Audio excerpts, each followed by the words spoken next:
성령님은 거룩한 영이에요. 분명히 눈에는 보이지 않지만 거룩하신 하나님의 영이 우리와 함께 하신다는 뜻이거든요.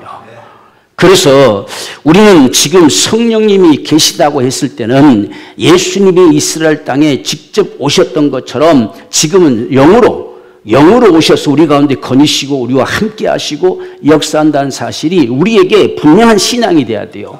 이게 우리의 믿음이 돼야 되고, 그렇지 않으면 오늘 우리 신앙생활은 그냥 종교생활 수준에서 못 벗어나요. 우리 신앙생활은 성령으로 가능하거든요. 성령으로 이끄시고 성령으로 감동케 하시고 성령께서 생각나게 하시고 깨닫게 하시고 전부 성령이 하세요. 그러니까 성령의 우리가 역사하심을 생각 없이 산다면 그냥 종교생활하는 거예요. 세상 사람들이 그냥 이것저것 믿는다고 말하는 것과 별 다를 것이 없는 그런 수준에서 살아가는 모습이 우리의 신앙이 되고 마는 겁니다.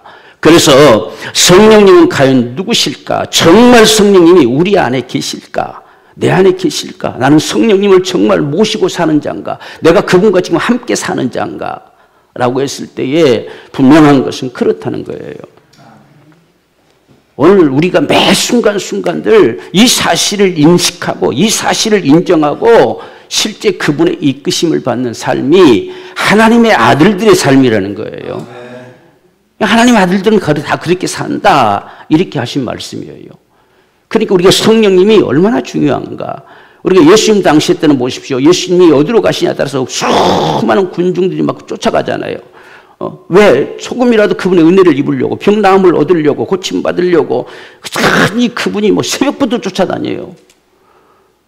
오늘 성령님이 계시다고 한다면 우리가 지금 그런 심정과 같이 신앙의 삶을 사는 거예요. 그게 우리 신앙입니다. 그렇기 때문에 오늘 우리는 이 성령님은 하나님의 하나님이 영으로 오신 하나님이에요. 하나님이 육신대에 오신 자는 예수께서 육신대에 오셨다, 이렇게 말씀하셨고, 하나님이 영으로 오신 하나님은 성령이라 일컬어요. 그러니까 예수님이 오신 건 분명히 우리 믿잖아요. 근데 성령이 눈에 보이지 않기 때문에 이게 실감나지 않는 거예요. 이거 잘 믿는다고 하는데도 잊어버리는, 금방 눈에 안 보이니까 잊어버리는 거예요. 근데 예수님이 세상에 직접 육신되어 오신 것처럼 이제는 하나님이 영으로 오셨어요. 눈에 보이지 않는 영으로, 육신이 아닌 영으로 오셨다는 거예요. 왜? 동일하게 모든 사람들에게 한꺼번에 역사하기 위해서. 그렇기 때문에 지금 우리가 성령께서 세상에 오셨다는 사실, 이것이 우리가 찬송 불렀잖아요. 이 기쁜 소식을, 우리 선조들은 이런 찬송 불렀어요. 성령이 오셨다고 하는 것이 주님이 세상에 오셨다고 하는 것처럼 큰 기쁨의 소식이에요. 주님이 오신 거 우리는 성탄절 다 기뻐하잖아요. 그렇죠? 기쁘다 구주 오셨네 하잖아요. 그 오늘날 우리는 성령이 오시면 우리 기쁨이 돼야 돼요. 그러니까 우리 선조들이 이런 찬양을 불렀던 거죠. 정말 성령이 오셨네, 성령이 오셨네. 이게 우리의 실질적인 신앙의 삶. 내게 성령님이 정말 오셨다는 사실 앞에서, 야, 성령님이 내게 오셨구나 라고 할 수 있는 이런 우리의 신앙의 모습이 참으로 절실하게 필요한 것이죠. 오늘 우리는 이 성령께서 이같이 예수님이 육신대 오신 것처럼 실제 성령님은 영으로 직접 오셨다는 거예요. 이 사실을 먼저 우리가 분명히 인식해야 돼요. 많은 사람들이 성령하면 어떤 능력, 어떤 파워 이런 식으로 생각해요. 하나님 어떤 능력, 어떤 은사 이렇게만 생각하는 사람들이 많습니다. 그래서 성령하면 어떤 인격체보다는 그런 어떤 능력적인 부분들로 흔히 생각을 해요. 그래서 우리가 성령님이라고 제가 자꾸 강조하는 거죠. 성령님. 이 성령님 부르면 벌써 우리가 자세가 달라지잖아요. 마음 자세가 달라져요. 성령 이렇게 한 것보다 성령님 이렇게 할 때 벌써 마음 자세가 달라져요. 그래서 우리가 성령님 이렇게 우리가 인식할 수 있는 모습이 필요한데, 우리가 이 성령께서는요 분명히 오시면 우리와 함께 하시고 우리 속에 계시겠습니다. 오늘 분명히 우리에게 말씀하셨죠. 성령이 오시면 세상 사람들은 오지 않아요. 세상은 알지도 못해요. 근데 예수를 믿는 사람들 가운데 성령이 오십니다. 그렇기 때문에 오셔서 우리와 함께 우리와 함께 계시고 너희 속에 계시겠습니다 그랬어요. 그럼 이 사실이 실제 오늘 우리 속에 경험돼야 되잖아요. 실제 그분이 오셨는데, 하나님이 지금 영으로 오셨는데, 하나님이 지금 나와 함께 하시는데, 그분이 내 안에 계시는데, 이 사실이 오늘 우리 속에서 실제로 살아 역사되어지는 이 믿음 되기 원한다는 거예요.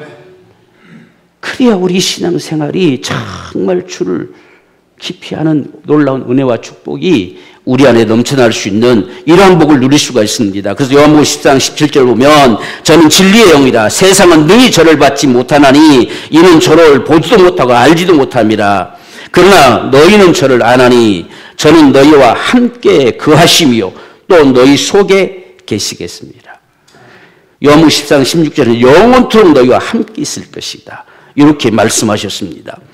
오늘 우리는 바로 이 성령께서 예수님이 친히 육신되어 임하신 것처럼 성령님은 영으로 오셨어요. 하나님이 육신되어 오신 자는 예수시고 하나님이 영으로 오신 분은 성령이시다는 겁니다. 예수님이 직접 세상에 나타나신 것처럼 성령도 직접 세상에 오셨어요. 이게 가장 먼저 우리 속에 분명한 믿음 되기 원해요.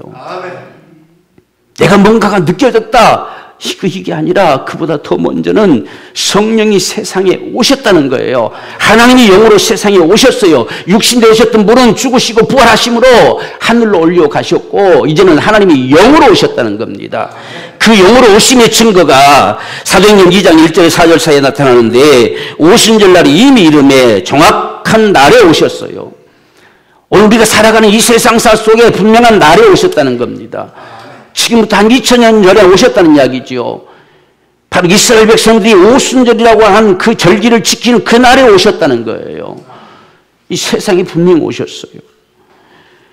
그래서 저희가 다 한 곳에 모여 있더니 아무도 없는 사이 속에 나타난 것이 아니라 120명의 성도들, 예수님 부활하시고 올려가시고 10일 동안 이 120명의 성도들이 모여서 하나님 앞에 간구하고 기도할 때에 그 가운데 성령이 오셨습니다. 세상에 이미 오셨어요. 그 오심의 역사는 조용하게 임한 것이 아닙니다. 호련히 하늘로부터 급하고 강한 바람 같은 소리가 있어 저희 앉은 온 집에 가득하며, 이 온 집에 가득한다는 것은 무슨 말이냐면 지금 바람 같은 소리가 슉 들려졌는데 그냥 한번 어쩌다 듣고 끝나는 것이 아니라 계속해서 바람이 확 돌아가는 이런 모습처럼 가득 찼다는 거예요. 그러니까 예수님이 오심도 분명한 증거로 오셨죠. 확실한 모습으로 오셨잖아요. 성령이 오심도 확실한 증거로 오시는 거예요. 그분이 오셨는지 안 오셨는지 알아야 되잖아요. 예수님이 다시 오심도 분명하게 목격되게 오시는 거예요. 그러니까 전부 살짝 뭐 왔다는 건 다 거짓이요. 우리가 그걸 분명하게 기억하기 원해요. 네? 아무도 알지 못한 자기 혼자 내가 나다, 내가 이렇게 왔다. 이건 전부 거짓들이지요. 하나님이 나타나시면 분명하게 보게 오십니다. 분명하게 목격하게 오시고. 그게 하나님의 임하심의 역사예요. 그리고 성령께서 세상에 오시는 이 역사의 증거가 호련히 하늘로부터 급하고 강한 바람 같은 소리가 있어 온 집에 가득했다는 것이요. 그리고 불에 혀같이 갈라지는 것이 저희에게 보여 그랬어요. 그러니까 불꽃이 막 혈이처럼 치는 모습들이 그냥 보여줬어요. 얼마나 놀라운 역사예요. 얼마나 참 때로는 무섭기도 했겠어요. 갑자기 기도하는 가운데 이런 역사들이 막 앞에 보여지고 펼쳐지고 막 소리가 들려지고 할 때에 얼마나 긴장됐겠습니까? 이같이 성령님이 직접 오셨다는 거예요. 자, 그래서 각 사람 위에 임하여 있더니 그랬어요. 각 사람 위에. 그러니까 이 모든 모습들이 보였다는 이야기죠. 불꽃 같은 이런 모습들이 각 사람 위에서 전부 움직이고 있었다는 이야기죠. 그러더니 거기 모인 120명의 사람들이 다 성령의 충만함을 받았다 이렇게 돼 있어요. 그러니 이들이 얼마나 분명한 증거예요. 그들 속에서 역사되어지 지금 하나님 직접 이들이 보고 나가는 거예요. 그 사실을 경험하고 지금 나가는 거예요. 그러니 얼마나 놀라운 사실이고 얼마나 그들의 입에 증거되는 소리가 힘있게 증거됐겠어요. 그분의 말씀대로 성령이 오셨다는 거예요. 그래서 내 입에서 나오는 이 소리는 성령께서 하시는 역사란 거예요. 이것이 나가서 증거되어져서 복음이 증거됐던 거지요. 이게 성령이 세상에 오신 모습이에요. 그러니까 얼마나 분명한 거. 단지 우리 눈에 보이지 않냐할 뿐이지 분명하게 인격을 가지시고 얼마든지 우리를 만나주시고 얼마든지 우리 가운데 역사하시고 얼마든지 우리에게 말씀하시는 분이 성령이세요. 이 사실들이 오늘 저와 여러분의 분명한 믿음 되기 원합니다. 그래서 성령님은 하나님이 영으로 오신 분이시다. 꼭 기억합시다. 하나님이 육신되어 오신 분은 예수시고 하나님이 영으로 오신 분은 성령이세요. 하나님이 영으로 직접 세상에 오셨어요. 그 성령이 오늘 우리 가운데 역사하는 거예요. 그 성령이 우리 안에 거하시는 거예요. 이게 하나님의 역사인 것을 오늘 분명히 우리가 알기를 원합니다. 그런데 지금 하나님은 한 분이시라고 하는데 어떻게 하나님이 세 분인 것처럼 들려지느냐는 이야기예요. 이걸 어떻게 우리가 이해해야 될까? 어떻게 이 사실을 받아들여야 될까? 하나님이란 말을 많은 사람들이 오해하기 시작했어요. 하나님이 아버지다 이렇게 생각하고 있는 겁니다. 하나님이란 칭호는 그가 하나님이시냐 사람이냐 동물이냐 나무냐라고 구별되어지는 그 존재적인 칭호가 하나님이란 칭호예요. 다시 말하면 신이시단 말이에요. 큰 신이시단 말이에요. 이렇게 일컫는 것이 하나님이란 칭호입니다. 그러면 우리가 사람도 마찬가지잖아요. 아버지도 사람, 아들도 사람, 손주도 사람이잖아요. 분명히 다 사람이라고 일컬어요. 이렇게 칭해지는 모습과 같이 하나님이라고 칭하는 거예요. 그런데 이 하나님은 한 분이시다 그랬어요. 그러니까 분명히 이 하나님 안에는 아버지와 아들과 성령으로 역사되지만 각계 개별적으로 역사하지는 않습니다. 그래서 하나로 움직여요. 한 분으로 움직이시기 때문에 하나님은 한 분이시다 이렇게 칭한 거예요. 우리가 믿는 하나님은 아버지와 아들과 성령으로 존재하신 그분만이 하나님이세요. 다른 이는 그 안에 갖다 붙일 수가 없어요. 다른 이는 하나님으로 나타날 수가 없어요. 아버지와 아들과 성령으로 하나 된 그분이 하나님이세요. 이게 우리가 믿는 하나님입니다. 만약에 하나님이란 칭호 속에 아버지와 아들만 있어도 하나님이 아닌 거고 아버지만 있어도 하나님이 아닌 것이고 아들만 있어도 하나님이 아니에요. 그건 성경은 태초로부터 창세 전부터 아버지와 아들과 성령으로 계셨어요. 그분만이 하나님이십니다. 그래서 하나님을 한 분이라고 칭해요. 이 한 분이란 말 더 이해하기 위해서는 여러분 우리가 화면에 나무 그림 나오지요. 나무는 이게 온통이 있잖아요. 온줄기가 있잖아요. 그리고 가지가 있고 잎이 있잖아요. 그래서 그럼 우리가 따로따로 지금 이 나무도 이 잎도 나무 잎이잖아요. 가지도 나무 가지잖아요. 줄기도 나무 줄기잖아요. 이게 통칭하면 뭐라고 칭합니까? 이걸 나무들 하지 않잖아요. 나무 그러잖아요. 나무. 한 나무예요. 한 나무. 그런데 한 나무지만 떨어지면 죽는 거예요. 떨어져 역사할 수는 없어요. 한 나무기 때문에 하나로 역사하는 거예요. 그런데 각자의 역할이 다 달라요. 모든 수분을 끄집어 올려서 전달시키는 것은 온줄기가 하는 것이고 그 다음에 가지들은 다 뻗쳐져서 잎을 내기 위해서 모든 영양분을 공급하는 것이고 그 다음에 이 잎은 강합사장을 통해서 마침내 열매를 얻게 하는 거죠. 이런 모습은 각자가 움직이는 역사가 다른 거예요. 그런데 한 나무이잖아요. 이걸 색으로 하지 않잖아요. 나무가 색으로 이렇게 안 하잖아요. 그래서 하나님은 한 분이라는 거예요. 그러니까 이 하나님께서 육신되어 오셨다는 것은 아들로 계신 그분이 육신으로 나타나셨다는 얘기예요.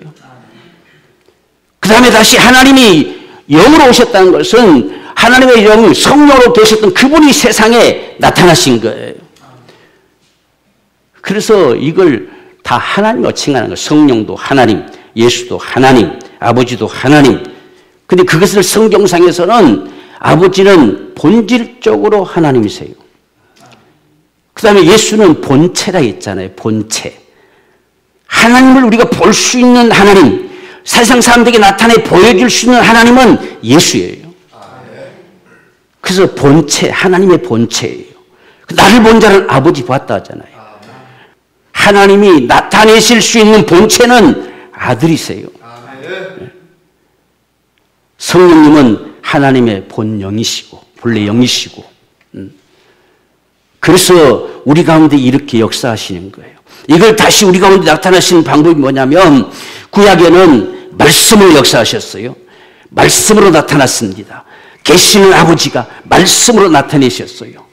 이 말씀이 곧 하나님이셨어요. 그런데 신약에는 말씀이 육신되어 오셨어요. 그래서 이제는 말씀이 실제 그분이 우리에게 말씀하신 이 구원의 역사를 다 이루신 거예요. 이건 실제 피가 쏟아져야 하기 때문에 육신되어 오셔야만 해요. 그 몸뚱아리로 모든 징계를 받으시고 매를 맞아서 구속함을 이루어야 되기 때문에 육신되어 오셔야 되는 거예요. 이제 그분이 모든 것을 이루시고 하늘로 올리시고 난 다음에는 성령이 오시면 그가 나에 대해서 증거할 것이고 너희를 믿게 할 것이고 마침내 온 땅이 복음이 전파되어 구원하는 역사가 일어날 것이다. 이렇게 하신 거죠. 이게 하나님의 역사예요. 그래서 우리가 이 같은 사실들을 또 증거해 주는 것이 요한복음 17장 11절 보면 아버지의 이름이 뭐냐? 우리가 아버지 이름은 여호와 이렇게 흔히 알고 있잖아요. 그런데 여호와는 성경에 보면 하나님의 친구다는 거예요. 그렇게 아버지와 아들과 성령으로 계신 그 하나님을 뭐라고 일컬을 것이냐라고 했을 때 하나님, 그 하나님을 여호와라고 일컬는다. 그래서 여호와 하나님 이렇게 하는 거예요. 근데 그 하나님이 누구시냐라고 일컬었을 때는 오늘 우리가 요한복음 10장 11절에 나는 세상에 더 있지 아니하오니 저희는 세상에 있사옵고 난 아버지께로 가옵나니 거룩하신 아버지여 내게 주신 아버지의 이름으로 그러세요. 내게 주신 아버지의 이름으로 저희를 보존하사 우리와 같이 저희도 하나 되게 하옵소서. 그러면 아들에게 주신 이름이 뭡니까? 예수지요. 이름을 예수라 하라 했잖아요. 이름을 예수라 하라 했어요. 그러면 아버지 이름은 누구였다는 뜻이에요? 예수라는 뜻입니다. 여호와란 말은 스스로 계신 자, 스스로 계신 그분만이 우리 하나님이라는 뜻이에요. 이게 여호와라는 뜻입니다. 그럼 그분은 과연 누구시냐 했을 때에 예수시다 그 말이에요. 그런데 우리가 요한복음 14장 26절에서는 다시 성령을 보내시는데 내 이름으로 보내실 성령 그랬어요. 그러니까 성령도 누구 이름으로 오시느냐? 예수 이름으로 오셔요. 그러면 아버지와 아들과 성령의 이름은 누굽니까? 예수란 뜻이에요. 그러니까 한 분입니다. 그럼 이 사실을 성경이 분명히 우리가 증거하죠. 마태복음 28장 19절에서는 아버지와 아들과 성령의 이름으로 침례를 주고 이렇게 했죠. 아버지와 아들과 성령의 이름으로 침례를 주라고 했는데 사도행전에서는 2장 38절 보면 베드로가 가로되 너희가 회개하여 각각 예수 그리스도의 이름으로 침례를 받고 죄 사함을 얻으라. 그리하면 성령을 선물로 받을 것이다. 그러니까 아버지와 아들과 성령의 이름으로 침례 주라 했는데 여기는 예수 이름으로 줬어요. 그러니까 아버지와 아들과 성령으로 존재하시는 그 하나님의 이름은 예수라는 뜻이에요. 성경이 분명히 말씀하잖아요. 그렇죠? 그러니까 어떤 면에서 우리가 예수 믿습니다 하면 곧 하나님 전체를 믿는 것과 동일한 거예요.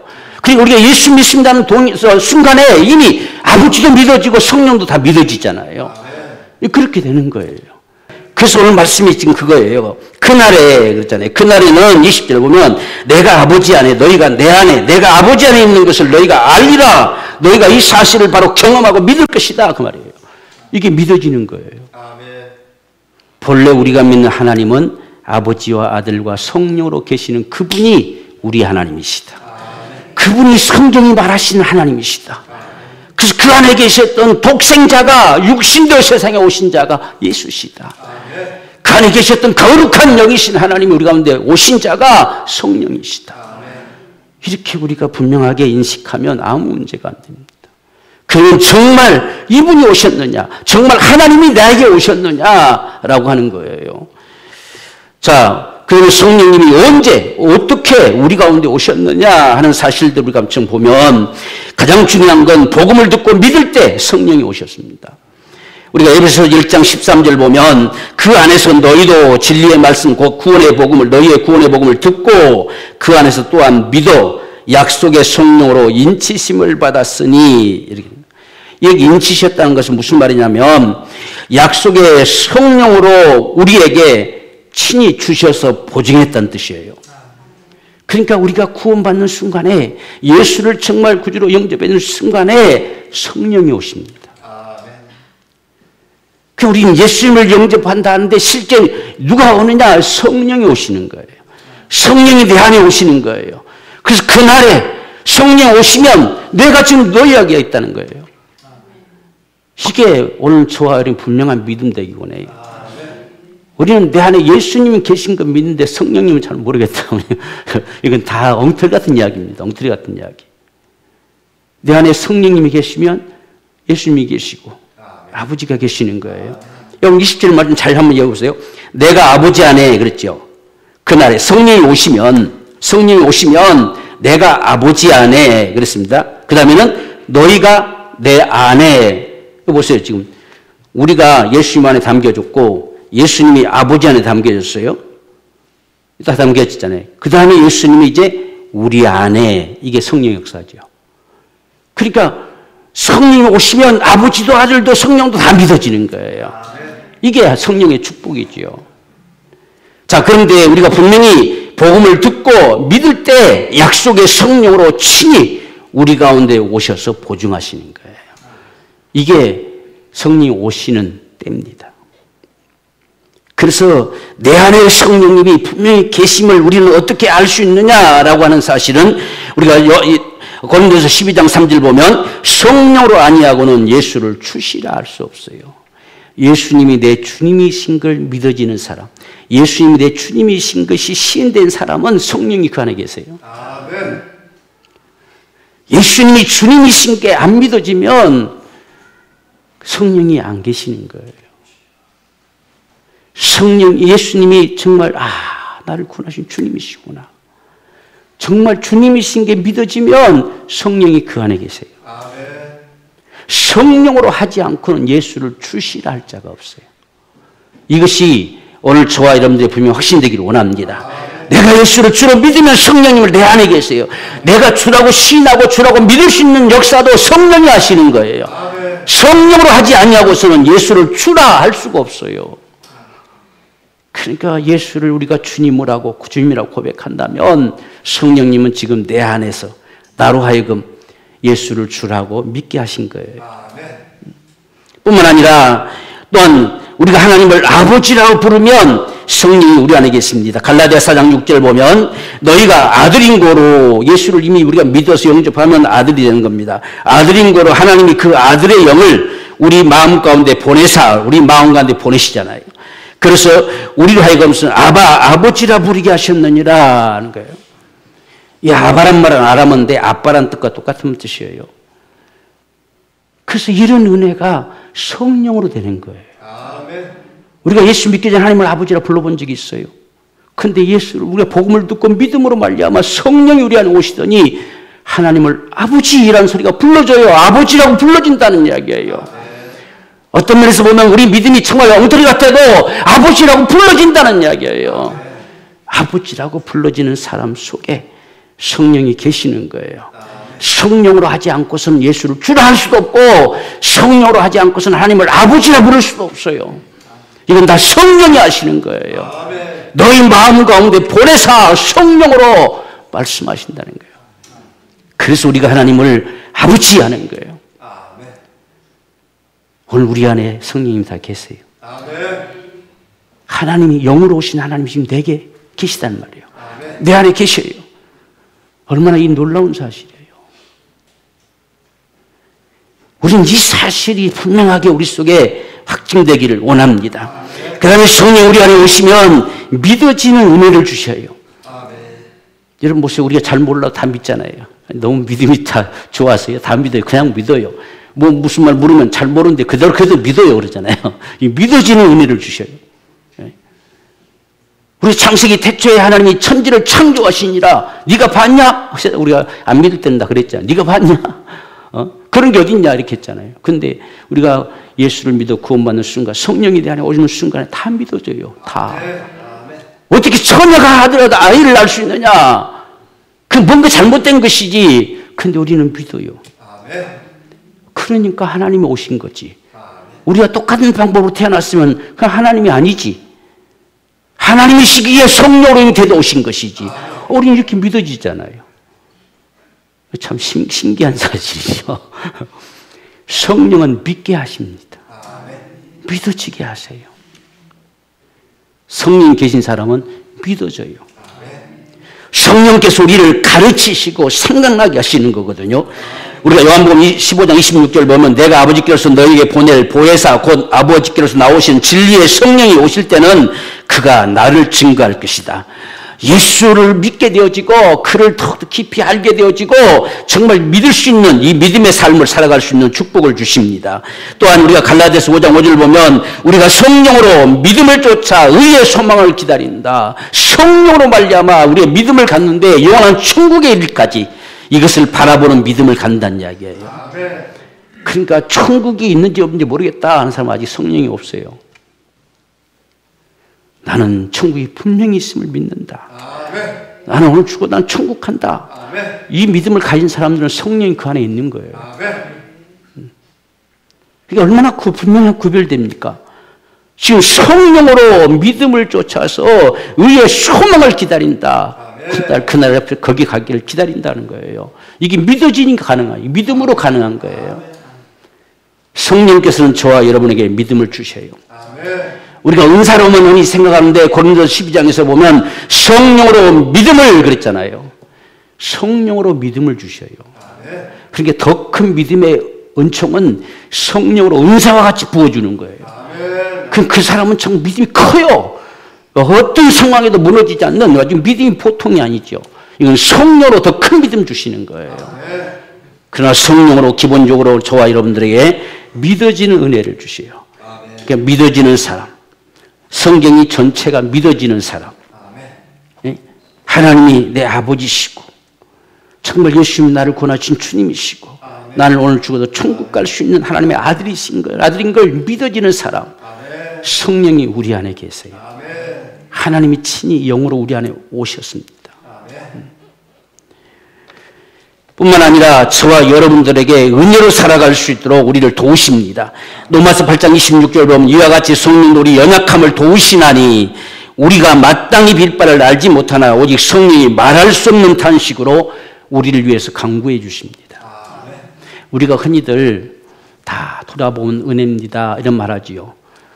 누가 그 은혜로 살게 하셨겠어요? 성령께서 우리를 위해서 끊임없이 기도합니다. 그러기 때문에 우리가 은혜로 사는 거예요. 한 것도 없는데, 아무것도 한 것도 없는데 은혜로 살아가는 그저 주님의 은혜일 뿐이다. 이렇게 고백하는 게 성령께서 말할 수 없는 탄식으로 저와 여러분들에서 기도해요. 그리고 우리에게 기도할 힘을 주시는 거예요. 근데 성령님께서 은혜로 살아갈 수 있도록 기도는 그분이 하시지만 오늘 우리를 통해 주님이 나타나시고 역사를 이루어가는 역사는 우리 기도로 되는 거예요. 그래서 우리에게 기도하라고 하는 거죠. 그래서 우리가 은혜로 살아가는 이 힘을 공급해 주시고 축복하시는 이 역사가 성령으로 되는 겁니다. 성령님 우리 안에 계시지 않으면 절대로 은혜임이 느껴지지도 않고 은혜라는 고백도 하지 않습니다. 성령님 우리 안에 계실 때에 은혜임을 고백하는 거예요. 이건 다 은혜 찬송 좋아하잖아요. 왜? 그 말이 맞는 것 같거든요. 돌아보면 다 아무것도 우리는 당연하게 여겼던 것조차도 돌아보면 다 은혜인 걸. 우리가 은혜를 모르고 살아왔다라고 이 고백을. 그래서 내 말 같아서 다 좋아하는 거예요, 그게. 근데 그런 은혜를 누가 주시느냐? 성령께서 주신다는 거예요. 성령께서 우리 안에 계신 증거입니다, 증거. 오늘 이 시간 여러분 안에 정말 성령님이 계심을 믿기 원합니다. 자, 인식하고 늘. 그래서 우리 스스로가요, 자꾸 이런 인식하기 위해서는 우리가 그 존재를 인정하고 인식하는 게 참 필요해요. 그래서 여러분들이 눈 뜨면, 내 안에 계신 성령님, 좀 이렇게 좀 해 주십시오. 오늘도 성령님 하루를 잘 마칠 수 있도록 함께 하심을 감사합니다. 이렇게 참 우리가 입으로 자꾸. 왜냐하면 사람은 건방증이 심해서 안 보면 잊어버려. 말 안 하면 금방 잊어버리고. 그러니까 우리가 매사에 그냥 하나님 감사합니다 막이나 하지 말고 좀 더 구체적으로 정말 내 안에 계신 성령님, 오늘 나로 이런저런 순간들에도 도우시고 친히 이끄시고 내 마음을 감동하시고 함께 하심을 감사합니다. 이렇게 우리가 고백할 수 있으니 참 귀한 복이에요. 그래서 우리의 성령님을 인정해야 돼요. 사도 바울도 고린도 교회에 이야기하잖아요. 성령이 너희 안에 계심을 알지 못하느냐는 거예요. 이 계심을 망각하고 살아가는 거예요. 누구보다 은사가 많이 받았다고 주장하면서도 성령의 계심을 망각하고 사는 거예요. 오늘 저와 여러분들 속에 반드시 성령의 계심을 우리가 날마다 인식하고 그분을 인정하고 그분과 함께 사는 이 귀한 축복이 있기를 원해요. 성령이 우리 안에 계시면 무엇보다 성령으로 하나님의 영으로 우리가 로마서 8장 14절 하나님의 영으로 인도함 받는 그들은 곧 하나님의 아들이다. 하나님의 영으로 인도함 받는 모든 사람들은 다 하나님의 자녀다. 지금 이렇게 말씀한 겁니다. 그러니까 우리가 작든 크든 정말 그분을 인정하고 그분에게 인도하심과 이끌림을 받는 사람들은 다 하나님의 자녀예요. 성령이 그 안에 계시는 하나님의 자녀라는 뜻이에요. 그래서 하나님이 구체적으로 우리 가운데 역사한 모습들 속에서 성령께서 우리 예배할 은혜를 주십니다. 예배할 은혜를 주셔요. 오늘 우리가 주님 앞에 나올 수 있는 것도 성령으로 이끌림을 받는 거예요.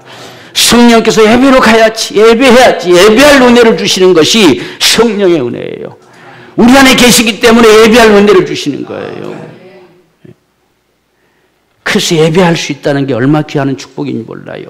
그래서 하나님께 예배하는 자는 영이신 예배하는 자는 신령과 진정으로 성령으로 예배하라. 신령이란 말이 성령이거든요. 성령으로 예배하라. 성령으로 이끌림을 받으라. 그래서 우리에게 예배할 은혜를 주십니다. 예배할 마음을 주셔요. 하나님을 예배하리라. 이런 은혜를 주시는 것이 성령의 역사입니다. 하나님은 이러한 자들을 찾으신다고 말씀하셨죠. 또한 성령께서 우리를 가르치시고 생각나게 하십니다. 끊임없이 깨닫게 하셔요. 이 깨닫게 하시는 이 성령의 역사, 감동해 주시는 역사, 우리 마음에 생각나게 하시죠. 아, 그렇구나. 이것이었구나. 때로는 우리가 어느 순간에 내가 정말 너무 무심코 그랬구나. 내가 잘못했구나. 이런 모든 것들을 우리 가운데 신이 가르치시고 생각나게 하세요. 그리고 우리가 들었던 말씀들이 어느 순간에 또 생각나게 하세요. 바로 이런 역사처럼 친히 성령께서 모든 걸 가르치시고 생각나게 할 거라는 거예요. 그래서 우리 안에 정말 성령의 생각이 가까이 들려오는 우리의 삶이 되기 원해요. 그 다음에 우리가 성령께서 우리에게 은혜를 주신 것들을 깨닫게 하십니다. 고린도서 2장 12절 보면 오직 하나님께로 온 영을 받았으니 이제는 이는 우리로 하여금 하나님께서 우리에게 은혜로 주신 것들을 깨닫게 하려. 깨달아 알게 하려. 원래 깨달은 말이 이렇게 원에 들어있어요. 근데 주신 것들을 알게 하려 하십니다. 이렇게 우리말엔 기록되어 있어요. 근데 깨달아 알게 하려고 그랬어요. 그러니까 우리가 하나님의 은혜는 아는 것으로 전부가 아니라 깨달아져야 돼요. 아, 그렇구나. 이 진짜구나. 주님이 정말 나의 모든 죄를 사하셨구나. 이게 깨달아져야 되는 거예요. 그게 우리 믿음이지요. 성경에는 아는 것이 영생이란 말인데 그 아는 것은 기노마이거든요. 이건 그냥 지식적으로 안다는 뜻이 아니고 직접 경험을 통해서 안다는 뜻이에요. 그러니까 내가 그렇구나 이거죠. 이게 우리에게 믿음이에요. 성령께서는 그런 은혜 주십니다. 그런 은혜, 깨닫게 하시는 은혜. 평상시에는 그렇게 깊이 안 깨닫는 것도 어느 날 갑자기 그 말씀이 잘하는 말씀 같은 그 말씀이 깊이 와닿는 게 있잖아요. 이게 성령께서 지금 깨닫게 하시는 역사예요. 저 같은 경우도 수없이 어려운 말들을 설명하기 위해서는 하나님 앞에 참 성령 앞에 간구하죠. 그래서 깨닫게 되어지는 역사들. 그 깨달음 속에서 여러분이 전하는 거죠. 그렇기 때문에 이 깨닫는 은총을 주시는 것이 성령의 은혜라는 겁니다. 하나님의 은혜로 주신 것, 하나님의 구속의 그 은총들, 그 깊이를 깨닫게 하시는 역사들이 성령으로 하시는 거예요. 그래서 우리가 갈망하고 사모할 때에 더 큰 은혜를 받게 하시는 역사가 성령께서 끊임없이 은혜를 주신다는 겁니다. 그 다음에 우리가 마지막으로 보면 우리의 연약함을 도우시는 분이십니다.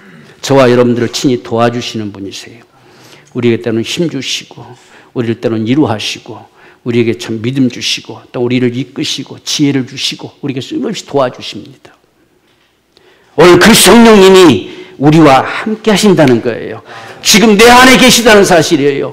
오늘 우리 홀로 떨어져 있는 것이 아니라 고와 같이 버려두지 아니하고 있잖아요.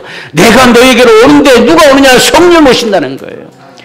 성령님이 지금 내 안에 계세요. 세상에 거하셨던 주님의 그 거룩한 영이 내 안에 계시단 말이에요. 이 성령님이 오늘 저와 여러분 분명히 함께 하심을 믿고 이제는 성령님을 참 우리가 갈망하고 사모하는 자 되십시다. 그분에게 도움을 구하고 그분에게 지혜를 구하고 우리 이렇게 살아가십시다. 그럴 때 우리 삶이 더욱더 정말 귀한 믿음의 삶을 살아갈 수 있을 것이고 하나님의 사심의 역사가 저와 여러분들 통해서 풍성하게 나타나지는 하나님의 귀한 축복이 이룰 줄을 믿습니다. 이러한 축복이 오늘 저와 여러분의 가정에 충만하게 되기를 주의 이름으로 축원합니다.